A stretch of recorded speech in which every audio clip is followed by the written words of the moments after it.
जो हाल के पार्षद साहब हैं उनसे ना नाराज हैं। पूरे नाराज है जी, सकल सूरत ही ना देगी जाना ही ना हम कैसे रहे पार्षद और कैसे रहे बिलोक कभी संपत्ति बोला वाला। नहीं है कि हमारे कब्रिस्तानों में टीन कुछ शेड लगवाएं, चबूतरा बनवाएं इस अब गांव हम में? बोला कस्सू जब कोई देखो ही ना और मिलो ही ना, हम बोला हमारे अगर गांव में 2027 के लिए आपसे वोट मांगने आते हैं तो फिर क्या रहेगा? 2027 में वोट मांगने के लिए आए तो वह हम गांव में ना बढ़न दिया हमारे। दोस्तों, डीएनए मेवात में मैं हूं आपके साथ मौज खान। इस वक्त मेरी मौजूदगी जो है नूह ज़िले के ज़िला हेडक्वार्टर का जो गांव लगता है, और मेरे साथ गांव के सरपंच तारिफ सरपंच साहब वो मौजूद हैं, और गांव की सरदारी यहां पर बैठी है, आप लोग देख रहे हैं, वो भी यहां पर मौजूद हैं। साल 2022 में जब सरपंच का चुनाव हुआ उसके बाद में सरपंच बने तारिफ सरपंच साहब, उनसे हम 3 सालों के विकास के बारे में बात करते हैं कि 3 सालों में गांव छोटा सा है लेकिन विकास इन्होंने कितना करवाया है, क्या लोगों की आम समस्याएं हैं और किस तरह से विकास जो है गांव में हो रहा है। तो हमारे साथ तारिफ सरपंच साहब हैं, उनसे हम बातचीत करते हैं। सरपंच साहब, सबसे पहले तो आपका बहुत बहुत स्वागत। मौज का मैं सबसे पहले तो आपके चैनल का और आपका शुक्रिया अदा करता हूं कि आप मेरे गांव में आए और मेरे गांव के बारे में आपने जो बात रखी। सरपंच साहब, हम बात करते हैं, सीधे मुद्दे पर बात करते हैं कि आपका जो 3 साल का कार्यकाल है लगभग पूरा हो चुका है, और गांव में क्या क्या विकास कार्य आप लोगों ने जो है करवाए हैं उसके बारे में थोड़ा सा बताएं। मेरी जो पंचायत थी पहले बड़का गांव में थी, उसके बाद में 2022 में हमारी पंचायत अलग हुई। मेरी पंचायत 0 से उठी है। उससे पहले मेरे गांव में कोई विकास नहीं हुआ था, एक ईंट तक नहीं लगी थी। जब से मैंने कार्यकाल संभाला है 2022 से, और इन 3 सालों में मैंने अपने गांव में जो एक दूसरे गांव से रास्ते जुड़े हुए हैं उन सबको पक्का किया। जैसे चंदेड़ी से पक्का किया है, इधर बड़का से पक्का किया है, इधर कोराड़ी से पक्का किया है, गजरपुर से पक्का किया है। ये तो गांव के सबसे पहले तो जो रास्ते एक दूसरे गांव को जोड़ रहे थे उनको किया। उसके बाद में फिर मैंने गांव में 10 से 15 पानी के टैंक बनाए हैं। उसके बाद में कब्रिस्तानों के चबूतरे बनाए हैं, और जो गांव के मेन रास्ते हैं वो सारे बना चुका हूं। अभी भी क्योंकि बजट इतना है नहीं, पंचायत का कोई अपना सोर्स है नहीं कि पंचायत में कोई आमदनी नहीं है, छोटी सी पंचायत है। जो कुछ भी आता है उसको तुरंत में, जैसे रास्ता है या जो जहाँ भी जो रिक्वायरमेंट होती है उसको मैंने वहीं यूज किया है। मैंने अपने गांव में बहुत काफ़ी सुधार किया है, और अभी भी मैं प्रयास कर रहा हूं कि मेरा गांव सबसे अच्छा गांव बने। अच्छा सरपंच साहब, आपने कहा मैंने रास्ते काफ़ी सारे बनवाए हैं। अगर हम फंड की बात करें, जो साफ़ सफाई का जो फंड आता है, अभी मैं आपके गांव में भी जाऊंगा, रास्तों को भी देखूंगा, तो आप लोगों ने जो है किस तरीके से गांव में सफाई पर उस पैसे को जो है खर्च किया? देखो, जो हमारे गांव की PRI आती है कितना फंड आता है? वो बहुत कम है। हाँ। लगभग 1.25 लाख के समथिंग आती है। तो मेरी पंचायत में कोई और सोर्स तो है नहीं, बजाय कुछ सफाई पे ध्यान ना देने के, रास्ता सारे कच्चे थे, तो मैंने उन पैसों को सारे को रास्तों में और जो जरूरत की चीज़ थी उसमें यूज किया है, ना कि मैंने अपने खर्च के लिए यूज किया है। सारा जो पैसा आया है वो मैंने सारा अपने गांव में, अपने गांव के विकास के लिए लगाया।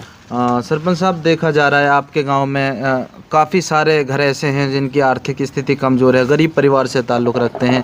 उनके लिए सरकार की किन किन योजनाओं का फ़ायदा आप लोगों ने जो है दिलवाया है? जो भी सरकार की नीति चल रही थी, हमने गांव में मुनादी करा के या वो से जो भी फॉर्म भरते हैं हम अपनी तरफ से पूरा कम्प्लीटली फॉर्म भरवाते हैं और खुद फॉर्म भरवाते हैं।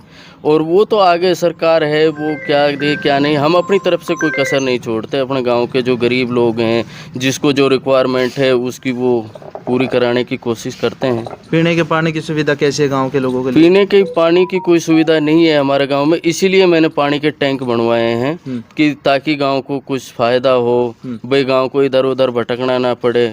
ठीक, इसी वजह से सबसे ज़्यादा जो रिक्वायरमेंट थी मेरे गांव में वो पानी के टैंकों की थी। अच्छा, ग्राम सभा की बात करें तो ग्राम सभा होती है महीने? हाँ, ग्राम सभा हर महीने होती है। अच्छा, आपके गांव में एक स्कूल है 5वीं तक, तो वहाँ स्कूल में किस तरह की जो है एजुकेशन का जो सिस्टम है वो आप जाते हैं स्कूल में? स्कूल की मैंने एक कमेटी बना रखी है, तो स्कूल में हम हर हफ्ते मीटिंग लेते हैं कि स्कूल में क्या कमी है, क्या चल रहा है, क्या नहीं। हमारा स्कूल 5वीं तक का है, काफ़ी अच्छा फीडबैक है स्कूल का। ऐसा नहीं है कि हम पूरी देख रेख करते हैं स्कूल की।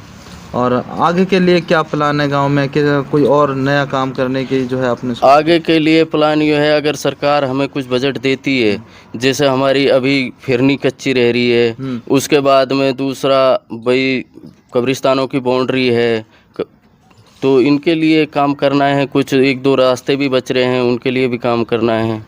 मौजूदा जो सरकार है भाजपा की, उससे आप कितने खुश हैं, कितने ना? देखो सरकार की तो ऐसा है, अब क्या कहें सरकार के बारे में, ठीक है जैसे चल रहा है हम चला रहे हैं। मैं तो यही चाह रहा हूँ कि भाई मेरे गांव का की तरफ सरकार थोड़ा ध्यान दे, क्योंकि मेरे गांव बहुत गरीबी इलाका है और मेरे गांव में पहले कोई विकास नहीं हुआ था। अब कोई पंचायत के अपना कोई सोर्स है नहीं, ना कोई पट्टा है, ना कोई वो चीज़ है, कुछ नहीं है। तो कुछ अगर हमें बजट मिल जाता है तो मैं अपने गांव का और ज़्यादा विकास कर सकूं। हाँ जी, क्या नाम है जी? मेरा नाम आस मोहम्मद है जी। गांव कौन सा है? बड़वा है जी। तो गांव में हम अगर विकास के बारे में बात करें, अभी सरपंच साहब ने भी बताया, जी। तो किस तरह का विकास हुआ है? आप लोग खुश हैं सरपंच साहब के विकास से? देखो जी, सरपंच साहब के विकास से हम बिल्कुल खुश हैं। कैसे हमारे गांव में आज तक सरपंच रहा बड़केवाड़ा, हमारे गांव में एक भी मतलब रास्ता नहीं था। अब जितनी भी कमियां हैं सरपंच हमारे मिटाता रहे उनने, और भी जो काम रह रहे उन्हें मिटाएंगे। सरकार पैसा देगी तो, वैसे कोई हमारी सरकार में पैसा है ही ना। तो गांव में साफ सफाई कैसी है, रास्तों की हालत कैसी है? रास्ते जी कुछ तो रह रहे हैं, कुछ सरपंच साहब ने बनवा दिए, चक्री हमारे तमाम नहीं रह रही है। यहाँ साथ नहीं, आप सरपंच साहब की पार्टी के आदमी हो? ना मैं पार्टी का ही नहीं हूँ, मैं तो सरपंच से डिपोजिट हूँ। अच्छा। हाँ, मैं तो सरपंच से डिपोजिट हूँ, पार्टी के नहीं हूँ। अब इसमें ये है जी, अगर हमारी सरकार हमारा सर गाँव को पैसा देवे तो हमारे विकास हो गए, और नहीं तो हमारा गाँव सबसे बदतर है, या इलाके में या हरियाणा में। अच्छा, हम बात करें अगर इस गांव में जो है पार्षद है, पार्षद के द्वारा कितना विकास करवाया है? पार्षद हमने देखा ही नहीं आज तक। पार्षद हमने आज तक देखा ही नहीं। अच्छा। और ना ये जिला वो देखा हुआ है, ब्लॉक समिति वाला। जब तो आए थे इलेक्शन में तो आज तक नहीं आए, इनने एक पैसा नहीं लगाया हमारे सामने आवे। पार्षद तो कह रहा है भाई जो है मैंने कब्रिस्तानों में चबूतरे बनवाए हैं और टीन शेड वगैरह लगवाया है। हमारी ना टीन है, आप चेक कर सकते हो, देखूंगा। चबूतरा सरपंच साहब ने बनवाए। तो पार्षद ध्यान नहीं देते इस गांव? हमने देखा ही नहीं, पार्षद देखा ही नहीं, देखा ही नहीं। वो तो कह रहा मैंने बड़वा गांव में काफी सारा काम करवाया है। देखो जी, बात सुनो, आज तक हमने पार्षद नहीं देखा, कहाँ पार्षद है कहाँ ना है। हमारे तो पहले था वल्ली घासेड़े का पार्षद, वो तो बेचारा आवे हो और वो काम भी करे हो, लेकिन इनने दो ने हमारे गांव में आज तक शकल ना दिखाई है। अच्छा। हाँ बिल्कुल, पूरे नाराज हैं पार्षद और ब्लॉक समिति? हाँ बिल्कुल, दोनों से नाराज हैं। चलिए, आने वाले टाइम में 2027 में कैसे देख रहे हैं पार्षद और ब्लॉक समिति को? देखो जी, अभी नया बदलेंगे या फिर उन्हीं को रहने देंगे? हाँ, हम तो पेब ना हवा। अरे कैसे वो आज तक हमारी तो न्यू ना पूछा कहाँ हो कहाँ ना हो। चलिए बाबा कुछ कह रहे थे, हम इनसे बातचीत कर लेते हैं। क्या नाम बाबा? फतेह मोहम्मद। क्या कह रहे थे फतेह मोहम्मद जी? अभी कुछ कह रहे थे आप पार्षद के बारे में। भाई पार्षद के बारे में कुछ ना, हमने तो शकल सूरत ही ना देगी। एक बेचारो जो पुरानो वाली मोहम्मद घासेड़े को, वो बेचारो रोजाना आ जावे हो, और मतलब अच्छे मरे गिरे में भी मतलब जाएगी हरदम तैयार रहे, और अब भी तैयार है बेचारो, अब भी आ जावे है। जो हाल के पार्षद साहब हैं उनसे नाराज हैं, पूरे नाराज हैं जी। शकल सूरत ही ना देगी, जाना ही ना हम कैसे रहे पार्षद और कैसे रहे बिलोक संपत्ति। बोला नहीं है कि हमारे कब्रिस्तानों में टीन शेड लगवाएं, चबूतरा बनवाएं। अब हम बोला कस्सू, जब कोई देखो ही ना मिलो ही ना, हम बोला कस्सू।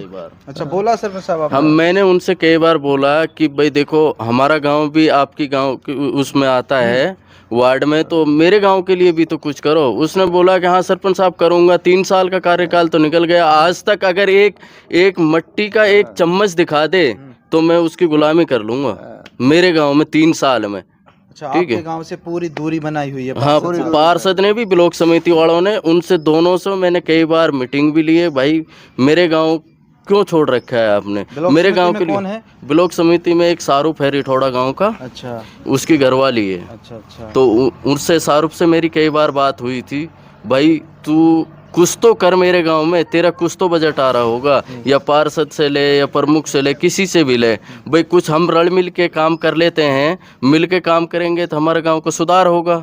लेकिन उन दोनों ने हमारे गांव से बिल्कुल मुंह मोड़ रखा है। चलिए क्या कह रहे थे ये बाबा, एक बताएं जी। इकबाल मिर्जा इकबाल, सरपंच के कार्यकाल से कितना खुश हैं? 3 साल हो गए। सरपंच से तो खुश है हमारे में तो पूरा काम करो। हाँ अच्छा, आपके तरफ कर दिया है? तरफ तो हमारे तरफ तो एक साइड से तो काम हाँ। कंप्लीट से कर रहा अच्छा, था, बाकी यानी बच रहा है गाँव में? हाँ, बाकी जो बच रहा है यानी कि जैसे चक्री बच रही है हाँ। चारों गांव की, हाँ वह नहीं पड़ी है। पहले तो कोई काम हुआ ही नहीं हो। हाँ। अब सरपंच ने अब करा है काम। अच्छा, पहली बार पंचायत अलग हुई है पहली शायद बार इस गाँव की? पहली बार पंचायत अलग हुई है, पहली बार सरपंच बना है। पहली बार सरपंच बना है। तो काफी विकास हुआ है। विकास काफी हुआ सरपंच ने जो करो। और रही पार्षद और ब्लॉक समिति की, ब्लॉक समिति जो वो जिला पार्षद है जुन्नी, उससे मैंने घासेड़ मोड़ पे कही मैंने कि हमारे गांव में चबूतरा वो टीन लगवा दे, उसने कही लगवाऊंगा। आज तक हमने वो आतर देखो ना। एक बार और गए मैं वहाँ पास, एक बार और गई मैंने कि जी ऐसे चबूतरा बना दिया सरपंच ने, तो उस पर टीन लगवा दो। नूजी लगवा देंगे, मैं आऊँगा 1 महीने 2-4 दिनों में। वो आज तक नहीं आया, यानी कि ब्लॉक समिति वालों भी और ये तो दोनों से नाराज हैं? हाँ, दोनों से नाराज। मेंबर और पार्षद दोनों से नाराज हैं। दोनों से नाराज हैं हम। और हमारे गांव में जो अगर 2027 के लिए आपसे वोट मांगने आते हैं तो फिर 2027 में वोट मांगने के लिए आए तो वहाँ हम गांव में ना बढ़न दिए हमारे चले। हाँ। जब हमारे ना गांव में ना बढ़न दिए। अच्छा। जो आदमी एक ईंट को काम ना कर सके, वोट जो चीज है वो इतनी एक बड़ी चीज है, मुख्यमंत्री प्रधानमंत्री बना सके ये वोट। जब हमारे गांव की अहमियत, वोटन की अहमियत ही नहीं है उसके पास आने की, काम करवाने की, तो हम उसके लिए वोट देंगे क्यों? हम उसके लिए वोट नहीं करेंगे। दोस्तों ये ग्रामीण भी थे और इनकी नाराज़गी जो है, जो इनका पार्षद है और जो इनका ब्लॉक समिति मेंबर है, उनके प्रति अच्छी खासी नाराज़गी यहाँ पर दिखाई दे रही है। साल 2027 में जब चुनाव होगा तो शायद उनको जवाब इस बात का मिलेगा कि आखिरकार बड़वा गांव में चाहे कब्रिस्तानों की बात करें या फिर शमशान घाट की बात करें, तो उनमें जो है टीन शेड का कोई काम यहाँ पर नहीं किया गया है। चलिए दोस्तों, ये थे हमारे साथ तारिफ सरपंच साहब बड़खा गांव से। इन्होंने साफ तौर पर कहा है कि सरकार जब हमारे पास पैसा भेजती है तो हम सारे पैसे को गांव के विकास पर खर्च कर देते हैं। खैर, आज की इस रिपोर्ट में बस इतना ही। फिर मिलते हैं एक नए प्रोग्राम के साथ, नए मुद्दे के साथ। तब तक के लिए आप लोग जुड़े रहिएगा सिर्फ़ और सिर्फ DNA में बात।